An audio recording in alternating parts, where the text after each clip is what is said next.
അച്ഛന് പട്ടം നൽകിയത് ഫ്രാൻസിസ് മാർപ്പാപ്പയാണ്. അച്ഛാ, ഏറെ സ്വാഗതം. ഗുഡ്നസ് ടിവിയിലേക്ക് സ്വാഗതം. Okay, thank you.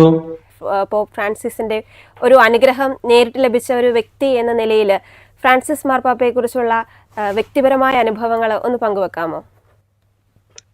നമുക്കറിയാവുന്നതുപോലെ തന്നെ ഫ്രാൻസിസ് മാർപ്പാപ്പയായിട്ട് വരുന്നത് മാർച്ച് 13, 2013 അപ്പോൾ അതിനുശേഷം തന്നെ 28-ാം തീയതി പെസഹ വ്യാഴം 2023 എനിക്ക് ഡീക്കനായിട്ട് മാർപ്പാപ്പയുടെ കൂടെ ശുശ്രൂഷ ചെയ്യാനായിട്ട് സാധിച്ചു. പ്രത്യേകിച്ച് പെസഹ വ്യാഴാഴ്ചത്തെ രാവിലത്തെ കുർബാനയ്ക്ക്, സൈത്ത് വെഞ്ചിരിപ്പിന്റെ കുർബാനയ്ക്കും പിന്നെ വൈദികർക്ക് വേണ്ടിയിട്ടുള്ള കുർബാനയിലൊക്കെ പങ്കെടുക്കാനും അന്ന് പ്രത്യേകമായിട്ട് മാർപ്പാപ്പ പറഞ്ഞൊരു കാര്യം ഞാൻ ഇന്ന് ഓർക്കാണ്. നിങ്ങള് ആടുകളുടെ മണമുള്ളവരാകണം എന്നാണ് അന്ന് പറയുക, അന്നത്തെ പ്രസംഗത്തിൽ പ്രത്യേകമായിട്ട് പറയുക. ആടുകളുടെ ഇടയിൽ ജീവിക്കുന്ന വൈദികരാകണം എന്ന് നല്ലൊരു ഉപദേശം നൽകിക്കൊണ്ടാണ് അന്നത്തെ പ്രസംഗം ആരംഭിക്കുക. അതിനുശേഷം കുറച്ച് ദിവസങ്ങൾക്ക് ശേഷമാണ് എന്റെ തിരുപ്പട്ടം നടക്കുക. ഏപ്രിൽ 21, 2013 മാർപ്പാപ്പ ഞങ്ങൾക്ക് 10 ടീക്കന്മാർക്കാണ് തിരുപ്പട്ടം നൽകുക.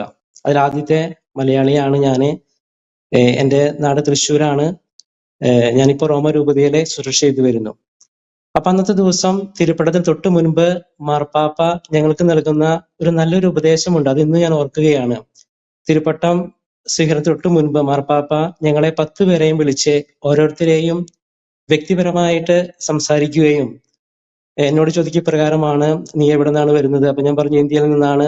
കേരളത്തിൽ നിന്ന്. കേരളം ഒത്തിരി ദൈവവിളികളുടെ നാടാണല്ലോ എന്നൊക്കെ സംസാരിച്ചതിന് ശേഷം ഞങ്ങൾക്ക് നൽകുന്ന ആദ്യത്തെ ഉപദേശ പ്രകാരമാണ്, നിങ്ങൾ മാതാവിനെ സ്നേഹിക്കുന്ന വൈദികരാകണമെന്ന്. അത് പറയാൻ കാരണം അവിടെ തന്നെ ഒരു മാതാവിന്റെ ഒരു സ്റ്റാച്ചു ഉണ്ടായിരുന്നു. ആ സ്റ്റാച്ചു ചൂണ്ടിക്കാണിച്ചുകൊണ്ടാണ് അദ്ദേഹം പറയുക, നിങ്ങൾ മാതാവിനെ സ്നേഹിക്കുന്ന വൈദികരാകണമെന്ന്. മാതാവിനെ സ്നേഹിക്കാത്ത വൈദികരിലെ ഒരിക്കലും യഥാർത്ഥമായ സന്തോഷം കണ്ടെത്താൻ സാധിക്കുകയില്ല എന്ന്. അതാണ് ഞങ്ങൾക്ക് നൽകുന്ന ആദ്യത്തെ ഒരു ഉപദേശം. അതിനുശേഷമാണ് മാർപ്പാപ്പ ഞങ്ങൾക്ക് വേണ്ടി പ്രാർത്ഥിക്കുകയും തിരുവസ്ത്രങ്ങൾ അണിഞ്ഞ് പ്രദക്ഷിണമായിട്ട് ആൾത്താരിലേക്ക് പോകുക. അന്നത്തെ പ്രസംഗത്തിലും പറയുക ഇപ്രകാരമാണ്, നിങ്ങൾ നല്ല ഇടയന്മാരാകണം, ഒരിക്കലും ഒരു ഉദ്യോഗസ്ഥന്മാരെ പോലെ ആകരുത്, നല്ല ഇടയന്മാരാകണം.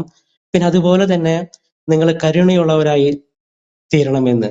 കരുണ കാണിക്കുന്നതിന് ഒരിക്കലും മടുപ്പ് വരരുത് എന്നാണ് അന്നത്തെ പ്രസംഗത്തില് പ്രത്യേകമായിട്ട് ഞങ്ങളോടും അതുപോലെ തന്നെ ഈ ലോകത്തോടും പറയുക. അതിനുശേഷം ഒത്തിരി തവണ മാർപ്പാപ്പയെ കാണുവാനും മാർപ്പാപ്പ ഉള്ള തിരുക്കർമ്മങ്ങളിൽ പങ്കെടുക്കുവാനും കാണാനൊക്കെയായിട്ട് ഒത്തിരി അവസരം ലഭിക്കുകയുണ്ടായി. ഒത്തിരി നല്ല ഓർമ്മകളുണ്ട്. നമുക്കറിയാവുന്നതുപോലെ തന്നെ മാർപ്പാപ്പ കരുണയുടെ ഒരു മാർപ്പാപ്പയാണ്. അതുപോലെ പ്രത്യാശയുടെ, പ്രത്യേകിച്ച് ഈ പ്രത്യാശയുടെ ഈ ജൂബിലി വർഷത്തിലെ തീർച്ചയായിട്ടും നമുക്കും മാർപ്പാപ്പയെ പോലെ തന്നെ പ്രത്യാശയുടെ വാഹകരായിട്ട് ജീവിക്കാനായിട്ട് പരിശ്രമിക്കാം. അതുപോലെ ഇന്നലെ തന്നെ എനിക്ക് മാർപ്പാപ്പയെ പോയി കാണുവാനും പ്രാർത്ഥിക്കുവാനൊക്കെ സാധിച്ചു. ഇനി ശനിയാഴ്ച മാർപ്പാപ്പയുടെ അന്ത്യകർമ്മങ്ങളിൽ പങ്കുകൊള്ളാനായിട്ട് പരിശ്രമിക്കുന്നതാണ്, പ്രാർത്ഥിക്കുന്നതാണ്.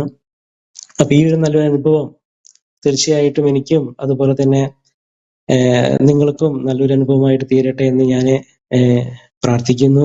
നമുക്ക് മാർപ്പാപ്പയുടെ ആത്മശാന്തിക്ക് വേണ്ടി പ്രത്യേകം പ്രാർത്ഥിക്കാം. പറയുകയുണ്ടായി മാതാവിനെ കുറിച്ചുള്ള ഫ്രാൻസിസ് മാർപ്പാപ്പയുടെ പ്രത്യേകമായിട്ടുള്ള ഒരു ഭക്തി. അത് നമ്മൾ ഈ അവസാന നിമിഷം ഫ്രാൻസിസ് മാർപ്പാപ്പ വിദേശയാത്രകൾ സന്ദർശിക്കുന്നതിന് മുമ്പും മേരി മജോറി ബസിലിക്കയിൽ വന്ന് പ്രാർത്ഥിക്കുന്നതും, അതുപോലെ അവസാന നിമിഷവും ഫ്രാൻസിസ് മാർപ്പാപ്പയുടെ മൃതസംസ്കാര ശുശ്രൂഷകൾ അങ്ങോട്ട് മാറ്റണമെന്ന് പറയുന്നതും, അങ്ങനെ ഫ്രാൻസിസ് മാർപ്പാപ്പയുടെ ജീവിതത്തിലുടനീളം മാതാവിനോടുള്ള ഒരു സ്നേഹം, പ്രത്യേക അടുപ്പം നമുക്ക് കാണാൻ സാധിക്കുന്നുണ്ട്. അച്ഛന് അത് എങ്ങനെയായിരുന്നു ഫീൽ ചെയ്തത്? എന്നെ സംബന്ധിച്ച് മാർപ്പാപ്പയുടെ ഇപ്പൊ അവസാനത്തെ ആ സ്പിരിച്വൽ ടെസ്റ്റ്മെന്റിലും ഇതുപോലെ തന്നെ എഴുതിയിരിക്കുന്നത്, മാർപ്പാപ്പയുടെ ജീവിതത്തിലും വൈദിക ജീവിതത്തിലും അതേപോലെ തന്നെ മെത്രാഭിഷേക ജീവിതത്തിലും ഒക്കെ മാതാവിന്റെ ഒരു വലിയൊരു സാന്നിധ്യവും സ്നേഹമൊക്കെ ഉണ്ടായിരുന്നതായിട്ട് അതിൽ പ്രത്യേകമായിട്ട് കാണിക്കുന്നുണ്ട്. തീർച്ചയായിട്ടും അന്ന് എനിക്ക് പൗരോഹിത്യത്തിന്റെ ദിവസം തന്നെ ഈ സന്ദേശം നൽകിയപ്പോൾ എനിക്കുണ്ടായ ഒരു അനുഭവം, പ്രത്യേകിച്ച് വൈദികരെ സംബന്ധിച്ച് ഞങ്ങളുടെ ഒരു അമ്മയാണ് പരിശുദ്ധ കന്യകാമറിയാം. അപ്പൊ അമ്മയെ സ്നേഹിക്കുക എന്നുള്ളത് തന്നെ ഒരു വലിയ ഒരു കാര്യം തന്നെയാണ്. ആ അമ്മയാണ് ഞങ്ങളുടെ ഈ പൗരോഹിത്യ യാത്രയില് ഞങ്ങൾക്ക് ഒരു അമ്മയും സംരക്ഷയും ഒക്കെ ആയിട്ടുള്ളത്. അപ്പൊ അന്നത്തെ ആ ഒരു ഉപദേശവും പിന്നെ ആ മാർപ്പാപ്പയുടെ ആ മാതാവിനുള്ള സ്നേഹമൊക്കെ വലിയ ഒരു മാതൃകയും അതുപോലെ തന്നെ വലിയൊരു സന്ദേശം തന്നെയാണ് ഞങ്ങൾക്ക് ഓരോ വൈദികർക്കും അദ്ദേഹം തന്നത് എന്നാണ് എനിക്ക് തോന്നുന്നത്. ഫ്രാൻസിസ് മാർപ്പാപ്പയോട് ഏറ്റവും അടുത്ത് നിൽക്കാനുള്ള ഒരു ഭാഗ്യം അച്ഛന് ലഭിച്ചു. അതിലേറെ സന്തോഷം. അതോടൊപ്പം മൃതസംസ്കാര ശുശ്രൂഷകളിൽ അച്ഛൻ പങ്കെടുക്കുന്നുണ്ടോ? തീർച്ചയായിട്ടും ഞാൻ ശനിയാഴ്ച രാവിലെ നേരത്തെ തന്നെ ഈ തിരുക്കർമ്മങ്ങളിൽ പങ്കെടുക്കാനായിട്ട് ആഗ്രഹിക്കുന്നുണ്ട്, പോകുന്നുണ്ട്. പിന്നെ എന്നെ സംബന്ധിച്ചോളം മാർപ്പാപ്പ എൻ്റെ ഒരു ബിഷപ്പാണ്, റോമിന്റെ ബിഷപ്പാണ്, കത്തോലിക്ക സഭയുടെ നേതാവാണ്. അപ്പോ വ്യക്തിപരമായ ഒരു ബന്ധം കൂടി ഉള്ളത് കൊണ്ട് തീർച്ചയായിട്ടും ഞാൻ പങ്കെടുക്കാൻ ആഗ്രഹിക്കുന്നു എന്നാണ് എൻ്റെ ആഗ്രഹം. ഫ്രാൻസിസ് മാർപ്പാപ്പയുടെ പ്രബോധനങ്ങളിലെല്ലാം വൈദികരോട് കൂടുതൽ ജനങ്ങളുമായിട്ട് ഒപ്പം ചേർന്ന് അവരോടൊപ്പം പ്രവർത്തിക്കാനും ഒരു അധികാരത്തിന്റെ ഭാവമില്ലാതെ എളിയ രീതിയിൽ പ്രവർത്തിക്കാൻ, ലാളിത്യത്തിന്റെ രൂപം സ്വീകരിക്കാനൊക്കെ ഫ്രാൻസിസ് മാർപ്പാപ്പ വൈദികരെ ഉപദേശിക്കുകയുണ്ടായി. അത് അച്ഛന്റെ ഒരു പൗരോഹിത്യ ജീവിതത്തിലെ എത്രത്തോളം സ്വാധീനിച്ചിട്ടുണ്ട്? എന്നെ സംബന്ധിച്ചും അദ്ദേഹത്തിന്റെ ഓരോ പ്രബോധനങ്ങളും ഞങ്ങൾക്കുള്ള വലിയ ഒരു സന്ദേശം തന്നെയാണ്. കാരണം എൻ്റെ വൈദിക ജീവിതത്തിലും എൻ്റെ വ്യക്തിപരമായ ജീവിതത്തിലൊക്കെ എന്നെ ഒത്തിരി സഹായിച്ചിട്ടുണ്ട് മാർപ്പാപ്പയുടെ ഇത്തരത്തിലുള്ള സന്ദേശങ്ങള്. പ്രത്യേകിച്ച് അദ്ദേഹം പറയുന്നത് നിങ്ങൾ ജനങ്ങളുടെ കൂടെ ആയിരിക്കണം, അവരുടെ കൂടെ നടക്കണം. അതുപോലെ തന്നെ പ്രത്യേകിച്ച് അകലെയുള്ള ജനങ്ങളുമായിട്ട് ഒരു ബന്ധം സ്ഥാപിക്കാനൊക്കെ ആയിട്ട് പെരിഫെരിയെ, പുറമെ ഉള്ളവര്, പള്ളി വരാത്തവര്, അതുപോലെ തന്നെ പുറമെ കിടക്കുന്നവര്, പാപികള്, ബലഹീനര്, രോഗികള്, അവരുമായിട്ട്. അല്ലാതെ മാർപ്പാപ്പ പ്രത്യേകമായിട്ട് ഒരു പ്രസംഗത്തിൽ പറയുക, നമ്മുടെ അടുത്തുള്ള ആടുകളെ തലോടി ഇരിക്കാതെ പുറമേയുള്ള ആടുകളെ തേടി പോകണമെന്നാണ് മാർപ്പാപ്പ പ്രത്യേകമായിട്ട് ഇടയ്ക്കിടയ്ക്ക് ഞങ്ങളോട് പറയാറുള്ളത്. കാരണം തലത്തിലെ പല മീറ്റിങ്ങുകൾക്കും മാർപ്പാപ്പ വരാറുണ്ട്, രൂപതയിലെ മീറ്റിങ്ങുകൾക്ക്. അപ്പൊ അതിലൊക്കെ ഞങ്ങൾക്ക് ഒത്തിരി നല്ല ഉപദേശങ്ങളും മാതൃകയൊക്കെയാണ് ഫ്രാൻസിസ് മാർപ്പാപ്പ ഞങ്ങൾക്ക് നൽകാറുള്ളത്. ഏതായാലും അച്ഛൻ്റെ വാക്കുകൾ വളരെ വളരെ എഡിഫയിങ് ആണ്. പ്രത്യേകിച്ച് പരിശുദ്ധ അമ്മയോടുള്ള ബന്ധം, അമ്മയുടെ കൈ പിടിച്ച് നടക്കണമെന്നുള്ള പരിശുദ്ധ പിതാവിൻ്റെ കയ്യിൽ നിന്ന് നേരിട്ട് കേട്ട ഒരു അനുഗ്രഹമാണല്ലോ അച്ഛന് പട്ടം കിട്ടിയ അനുഗ്രഹം. ദൈവത്തിന്റെ വലിയൊരു അനുഗ്രഹമാണ്. കാരണം റോമ രൂപതയിലെ ഇപ്പോഴും സേവനം ചെയ്യാൻ സാധിക്കുന്നു. മാർപ്പാപ്പയുടെ രൂപതയിലെ മാർപ്പാപ്പ തന്നെ പട്ടം തന്നു. അങ്ങനെ ദൈവത്തിന്റെ വലിയ ഒരു അനുഗ്രഹമാണ് ശരിക്കും പറയുന്നുണ്ടെങ്കിൽ ഈ വർഷങ്ങള്. ഞാൻ 2006 ഇവിടെ റോമിലെത്തി, 2013 പട്ടം സ്വീകരിച്ചു. ഇപ്പോ ഇവിടെ റോമിലെ ഒരു ഇടവകയിലെ ശുശ്രൂഷ ചെയ്തു വരുന്നു. അപ്പം ഫ്രാൻസിസ് പാപ്പയായ കാലം തൊട്ട് അച്ഛനവിടെ ഉണ്ട്, അച്ഛനായിട്ട് തന്നെ ശുശ്രൂഷ. അതെ, തീർച്ചയായിട്ടും. ഞാൻ ബെനഡിക്ട് മാർപ്പാപ്പ ഉള്ളപ്പോ ശുശ്രൂഷ ആൾത്താരയിൽ ശുശ്രൂഷ ചെയ്തിരുന്നു. അതിനുശേഷം അച്ഛൻ ഉർബാനിയയിലാണോ പഠിച്ചത്? അല്ല, ഞാൻ ലാട്രാൻ യൂണിവേഴ്സിറ്റിയിലാണ് പഠിച്ചത്, ഫിലോസഫി, തിയോളജി. പിന്നെ മരിയാനം ഫാക്കൽറ്റിയിലെ മരിയോളജി ലൈസൻഷ്യേറ്റ്.